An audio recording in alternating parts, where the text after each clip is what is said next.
உங்க எல்லாரையும் காணுவதில் ஒருபாடு சந்தோஷங்கள்.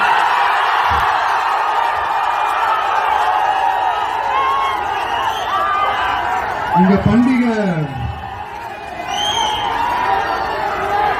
മഹാബലി വരുന്ന ഓണം പോലെ ഈ ദിവസം ഞാൻ സന്തോഷിക്കണം. നന്ദി. அதாவது என்ன சொல்ல வரேன்னா, உங்க ஓணம் பண்டிகையில நீங்க எவ்வளவு சந்தோஷமா இருப்பீங்களோ அதே